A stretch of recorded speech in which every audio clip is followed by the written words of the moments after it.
Limbik Bey'in dünyasına, bilim, merak ve eğlenceye hoş geldiniz. Karşınızda yeni bir seri. Bilimin bilinç dışı hali.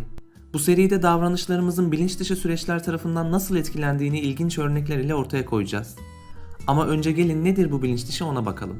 Biz insanlar davranışlarımızı bilinçli olarak gerçekleştirdiğimize inanmaya o kadar meyilliyiz ki bütün davranışlarımızı böyleymiş gibi değerlendirir, iradi ve bilinçli olanları otomatik ve alışılagelmiş olanlardan ayırt edemeyiz. Halbuki birçok bilinçsiz otomatik davranışta bulunuruz. Fakat bilinçli karar verme mekanizmalarımız ile bilinç dışı süreçlerimiz o kadar karmaşık bir etkileşim içerisindedir ki genelde bu etkileşimdeki rolleri ayırt edemeyiz. Aslında bu etkileşimdeki karmaşıklık beyin fizyolojisinde de kendisini göstermekte. İnsan beyni ilkel varlıklarda da bulunan sürüngen beyin üzerine yeni korteksin gelişmiş olduğu bir yapıdadır. Daha ilkel yapılar nefes alma, refleks, merdiven inme, yürüme gibi otomatik davranışlarımızı kontrol ederken daha yeni olan korteksimiz seçim yapma, ayırt etme, isteme, istememe gibi iradi olarak karar verdiğimiz süreçlerden sorumludur. Duygularımızın, kararlarımızın ve davranışlarımızın hangisinden kaynaklandığını söylemek oldukça zordur. Çünkü sürekli bir aşağı, bir yukarı gideriz. Örneğin, cumartesi sabahı evden arabayla ekmek almaya çıktınız. Fakat yolda bir süre gittikten sonra arabayı fırına değil de iş yerine sürdüğünüzü fark ettiniz. Çünkü bilinçsiz bir şekilde hareket ediyordunuz. Sonrasında geç kaldığınız için sizi merak eden işinize, telefonda ne olduğunu nasıl anlatacağınıza bilinçli zihniniz karar verirken, bilinçsiz zihniniz kullandığınız kelimeleri, özneleri ve sıfatları gerektiği gibi kullanmayı planlar ki olan biteni doğru düzgün anlatabilelim. Arabayı fırına değil de iş yerine sürmek gibi spesifik örnekler verildiğinde basit kimi davranışlarımızın otomatik olduğunu kabul etmek kolaydır. Asıl zor olan ise günlerce üzerinde düşündüğümüz, belki birilerine defalarca sorduğumuz ve haliyle tamamen rasyonel olduğunu sandığımız çok daha karmaşık ve önemli davranışların da otomatik olduğunu kabul etmek. Peki bilinç dışımız? Hangi arabayı almalıyım? Hangi ayakkabı daha güzel? Oğlumu hangi okula göndermeliyim? Gibi sorulara verdiğimiz cevapları nasıl etkiliyor? Her gün duygularımız ve tercihlerimize yönelik onlarca soru sorar ve cevap veririz. Bu cevaplar genellikle mantıklı olsa da çoğu zaman hatalıdır.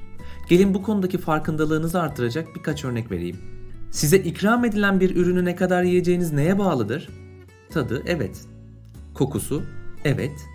Görüntüsü, evet. Bunların hepsi gayet olası etken ve cevaplardır. Fakat ilginç sonuçlar sunan bir çalışmaya göre sinema salonuna girmeden önce kişilere rastgele büyük bir pakette tadı güzel veya tadı kötü, küçük bir pakette tadı güzel veya tadı kötü olmak üzere 4 farklı patlamış mısırdan biri ikram edilir. Evet, sizce hangisi en çok yenmiştir? Tabii ki de tadı güzel olanlar. Evet. Ama çalışmanın ilginç bir sonucu daha var. O da tadı kötü olup büyük pakette sunulan patlamış mısırın da tadı güzel olan kadar yenmiş olması. Yani tadı kötü patlamış mısırlar sırf büyük pakette sunuldu diye daha çok yenmiştir. İnsanlar ne kadar yiyeceklerine tat kadar kutunun boyutunu da dikkate alarak karar verdiler. Karar verdiler mi gerçekten? Yani bu mısırın tadı berbat ama daha çok var. Hadi biraz daha yiyeyim dedi mi bu kişiler? Belki şimdi o azıcık cipslerin neden o kadar kocaman paketler içinde sunulduğunu daha iyi anlıyoruzdur. Bilinç dışımıza bilinçli bir dokunuş. Biz insanlar bir karar ve davranış içerisinde bulunurken alakasız gibi gözüken birçok faktörün etkisinde kalırız. Bu faktörler çoğu zaman farkında olmadığımız arzularımız ve güdülerimizi temsil eder. Sanırım biraz da korkudan bilinç dışımızın üzerimizdeki bu tesirini pek de kabul etmeye kalkışmayız. O zaman gelin bir adım daha ileri gidelim. İngiltere'de yapılan bir araştırmada bir markette fiyat ve kaliteleri benzer 4 Fransız ve 4 Alman şarabı rafa dizilir. Bu markette bir gün Fransız, bir gün Alman şarkıları çalınır ve bilin bakalım ne olur. Fransız şarkıları çalınan günlerde satılan şarapların %77'si Fransız, Alman şarkıları çalındığında ise %73'ü Alman şarapları olmuştur. Satın alma işleminden sonra kişiye tercih sebebi sorulduğunda ise fiyat, kalite, marka, renk ve koku sayılmış fakat neredeyse hiç kimse çalınan müziği söylememiştir. Bu kadar büyük bir etkiye sahip olan şarkı bilincimizde en ufak bir yere dahi sahip olmazken bilinç dışımızda adeta taht oyununu kazanmıştır.